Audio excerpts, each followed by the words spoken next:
everybody, welcome to day 21 of Reese's Stories, and the name of this book is called Goldilocks and the Three Bears.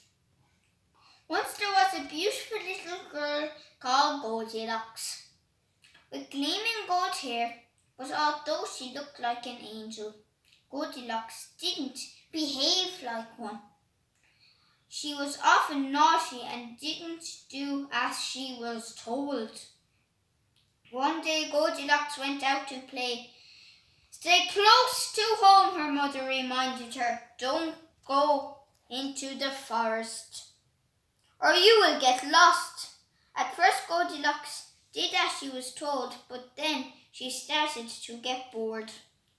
"Why shouldn't I go into the forest if I want to?" she muttered to herself. "I won't get lost if I stay on the path." When her mother wasn't looking, Goldilocks skipped across the meadow and into the forest. She had so much fun, she forgot about staying on the path. It was until her tummy began to rumble that she realized she was lost. "Great," she said, "I'm hungry." Suddenly, Goldilocks caught a whiff of something yummy. She sniffed.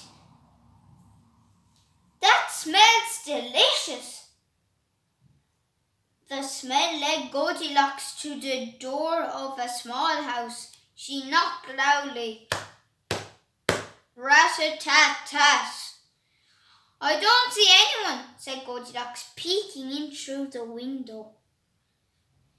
"They must be out." She opened the door and marched right in. On the kitchen table were 3 bowls of sticky, syrupy porridge, a great big one, a middle-sized one, and a teeny, weeny one. In an instant, Goldilocks dipped a spoon into the biggest bowl and slurped the porridge hungrily. "Ouch!" she spluttered. "That's too hot." Next, she tried the middle-sized bowl of porridge. Yuck! It was much too cold.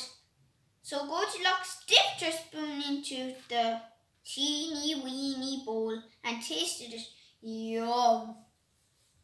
It was just right. She gobbled it all up quickly.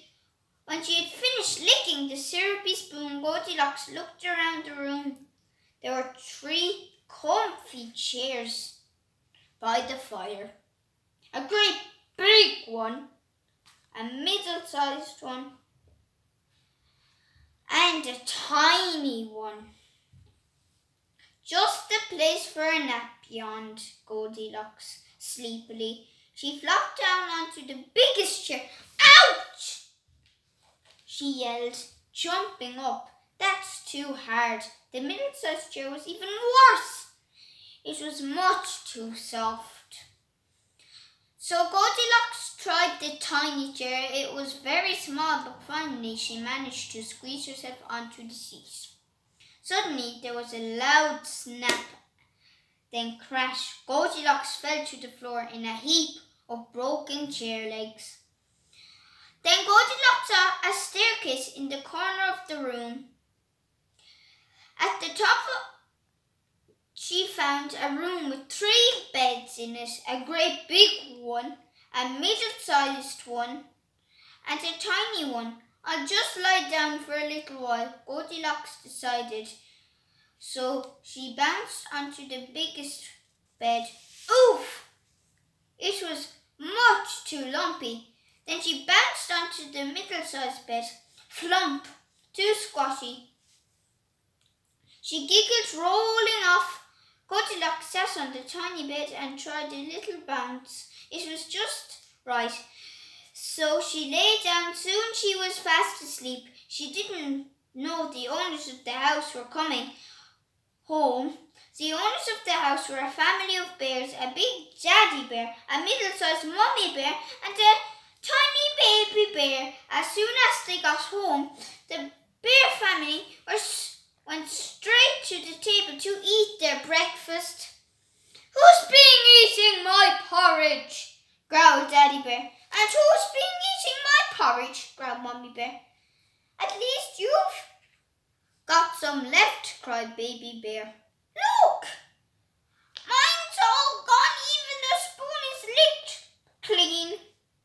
Daddy Bear looked around the room. "Who's been sitting in my chair?" he growled. "Who's been sitting in my chair?" growled Mommy Bear. "At least you've still got a chair," cried Baby Bear. "Look, mine's all broken." The three bears went upstairs. "Who's been lying on my bed?" growled Daddy Bear. "And who's been lying on my bed?" growled Mommy Bear. "At least there's no one in your bed," cried Baby Bear. At that very moment, Goldilocks woke up and saw the three bears. At first, she thought she was dreaming, but when the biggest bear growled, "Who are you?" she knew it wasn't a dream. She leaped up, ran down the stairs, and did not stop until she reached home. And from that day on, Goldilocks changed her ways. Not only did she look like an angel, but she tried to behave like one too. Well, most of the time. The end. I hope you enjoyed that story, and I'll be doing more stories of these because there's tons of them. So I hope you enjoyed them stories as well when I do them on other days. Bye.